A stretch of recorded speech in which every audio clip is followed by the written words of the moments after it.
teman-teman, perkenalkan nama saya Frediana Herwawan dan teman saya Desi Unmeopa. di sini kami bersama Ibu Larui. Beliau adalah guru di SD Kristen Tungwatu.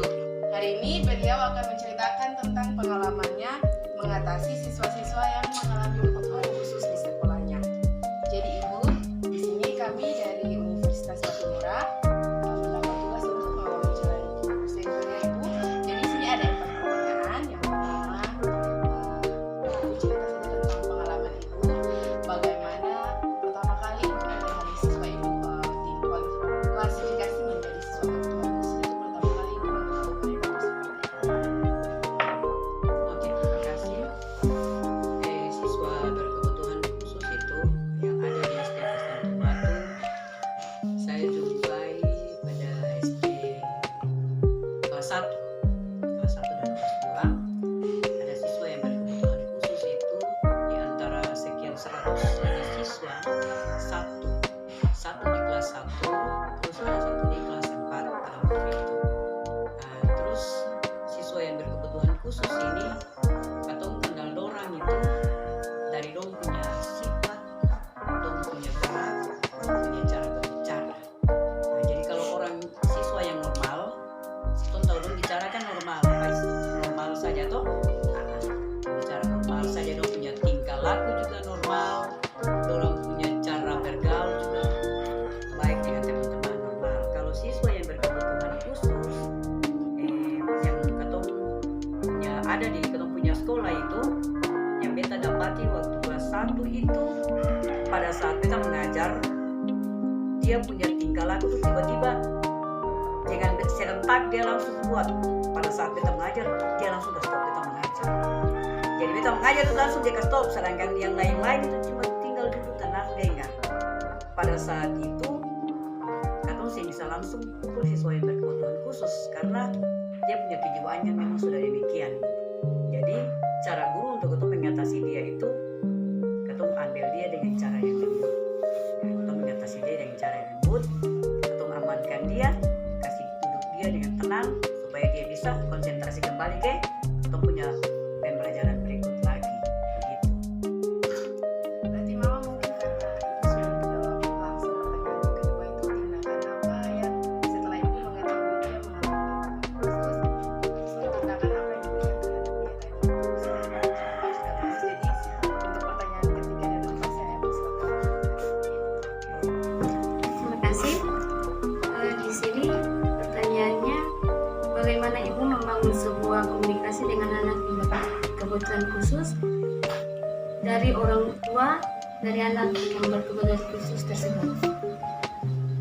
Oke, terima kasih. Kadang membangun komunikasi dengan orang tua dari anak yang berkebutuhan khusus. Sudah jelas, sudah tentu bahwa sebagai seorang guru, ketika dalam proses belajar mengajar dalam kelas, sudah tentu katong pasti ada lihat perkembangan anak dalam kelas. Toh?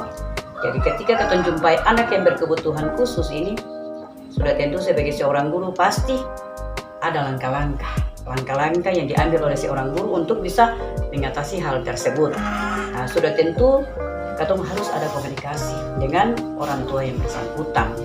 Begitu. Bagaimana caranya katong bisa mengatasi dia punya persoalan-persoalan yang terjadi pada saat katong sebagai seorang guru jumpai di dalam kelas. Ada kalanya sementara guru mengajar dia buat keributan, dengan cara apa saja bisa dia ganggu teman, dia naik di atas meja, dia berteriak dan lain-lain. Jadi bangun komunikasi dengan orang tua itu supaya orang tua juga bisa dengan cara pendekatan yang baik dengan anak tersebut, bisa kasih nasihat contohnya supaya ketika dia sampai di sekolah dia bisa lihat, di sebelah teman ada yang duduk tenang, perhatikan ke guru mengajar, berarti beta juga bisa duduk diam dengan baik, lalu perhatikan guru mengajar di depan. Terima kasih Bu. Di sini pertanyaan berikutnya, bagaimana perencanaan Ibu dalam membuat RPP? Apakah Ibu memisahkan RPP dari anak berkebutuhan khusus atau menggabungkannya? RPP anak berkebutuhan khusus dengan siswa yang tidak berkebutuhan khusus. Nah ini juga kan dilema, kan? Dilema kasus, studi kasus juga termasuk studi kasus yang kita jumpai dalam proses belajar mengajar di sekolah.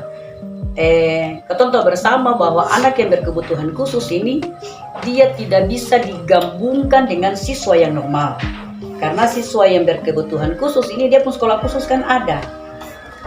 Dengan demikian guru-guru yang mengajar pada sekolah yang berkebutuhan khusus biasanya disebut sekolah luar biasa toh, itu mereka juga punya pendidikan yang lebih khusus karena dorang punya cara hidup, dorang punya karakter, segala-gala itu dia sangat berbeda dengan anak-anak yang normal.